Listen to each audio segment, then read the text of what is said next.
des Vipal. En 2022, justement, une année extrêmement particulière parce que la fin de 75 ans de paix interétatique en Europe, c'est un événement particulier. Tout cela parce qu'un homme entouré par des idéologues pan-russes ont décidé que l'Ukraine n'existait pas et que ce peuple était faible et que les Occidentaux l'étaient encore plus. Ils se sont à l'évidence fortement trompés sur tant l'Ukraine que les Occidentaux et a fortiori en plus sur la qualité et la force de l'armée russe. On est quand même face à quelque chose, on le verra pour 2023, qui est un grand facteur d'incertitude. Deuxième aspect, on le sait, le Parti communiste chinois n'est pas caractérisé par sa grande flexibilité. Donc, quand il décide qu'il n'y a pas de Covid, non seulement il trafique les statistiques des morts, mais en plus, il impose littéralement à sa population de rester à la maison, et il a réussi à le faire pendant plus de 2 ans et demi. Mais à la fin, ça coûte tellement cher que même dans une dictature aussi rigide et aussi orwellienne que l'impose le Parti communiste à la population chinoise, eh bien les gens se révoltent et l'économie souffre. Donc, on finit par mettre fin à cette politique ubuesque et on se retrouve premièrement avec des conséquences évidemment de légitimité, ce qui va avoir des conséquences en 2023, à notre avis, là aussi au niveau géopolitique, mais à très concrètement au niveau économique, une conséquence chiffrée qui est qu'on a eu la croissance en Chine la plus basse depuis que Deng Xiaoping a choisi d'abandonner le dogme communiste économique en le conservant d'un point de vue politique, donc il y a 40 ans. Et enfin, et Bruno nous en dira plus, on a eu le resserrement monétaire, on s'y attendait dans le principe, pas forcément dans cette magnitude et cette rapidité, mais on a eu le resserrement monétaire de la Fed le plus brutal depuis celui qui était à l'instigation de Paul Volcker dans les années 80. Alors la Fed, justement.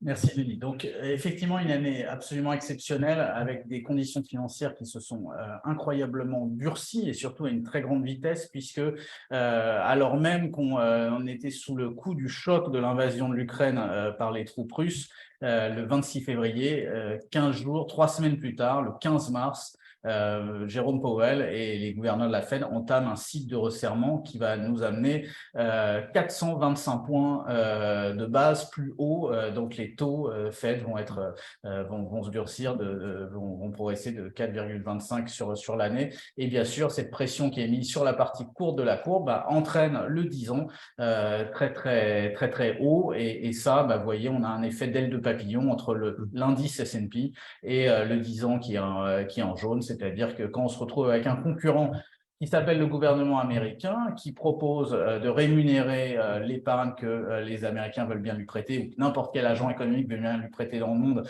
à plus de 4,20%, sans risque, du haut de ses 11 porte-avions nucléaires et de sa puissance économique, forcément, ça crée de la concurrence sur tous les autres actifs immobiliers, private equity et bien sûr equity.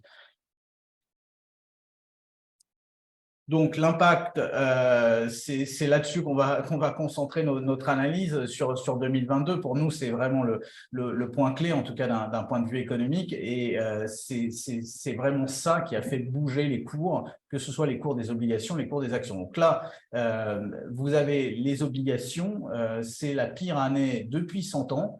Ce n'est pas une erreur, on a vérifié, puisqu'en 2008, qui était une crise boursière très impressionnante, bien sûr, les obligations, et dans toutes les crises précédentes, les obligations avaient joué leur rôle dans les portefeuilles des clients. Elles avaient plutôt tenu face à des actions qui craquaient. Cette année, les obligations non seulement ont baissé, mais souvent ont baissé plus que les actions. Donc, ce graphe, en fait, c'est un graphe qu'on appelle un graphe de saisonnalité, c'est-à-dire vous le superposez année après année sur le même graphe, là, une dizaine d'années, et vous voyez que la performance en rose foncé, là, moins 16,2 à la fin de l'année, est très atypique pour les obligations sur les 10 années, et donc même sur les 100 années précédentes. Les actions ont souffert, on l'a dit, le S&P 500, mais quand on regarde le S&P 500 Growth, donc qui concentre ce qui est notre axe, nous, d'investissement principal, donc des actions qui ont de la croissance, de la visibilité, de la résistance aux crises, un bilan très solide, du cash, etc., forcément, l'actualisation, la valeur présente des cash flows futurs est très impactée par la hausse des taux. Le taux sans risque est mis dans le discounted cash flow calculé par les analystes, et donc on se retrouve avec des valeurs de grande qualité qui, paradoxalement, baissent plus que des valeurs de moindre qualité. Et là aussi, on a une année très atypique sur les 10 dernières années, et même plus que ça. C'est un facteur qui est encore aggravé si on prend la croissance digitale, qui a beaucoup, beaucoup souffert c'est l'année dernière, qui rattrape beaucoup en ce début d'année, voilà, mais une baisse impressionnante, même sur des titres de très, très grande qualité. Alors, une toute petite parenthèse, le crack en fait, boursier sur le digital a démarré bien plus tôt que l'année dernière. Hein. Il a démarré quasiment début 2021 sur une typologie de valeurs très particulière, c'est les valeurs non profitables, digitales non profitables, qui ne sont pas du tout notre type de valeurs et qui ont baissé énormément et qui, selon nous, pour certaines d'entre elles, ne remonteront pas, tout simplement parce que le choc est trop grand, la concurrence des GAFAM trop rude, le besoin de cash trop pressant et les conditions financières trop dures. Donc, attention, on a un crack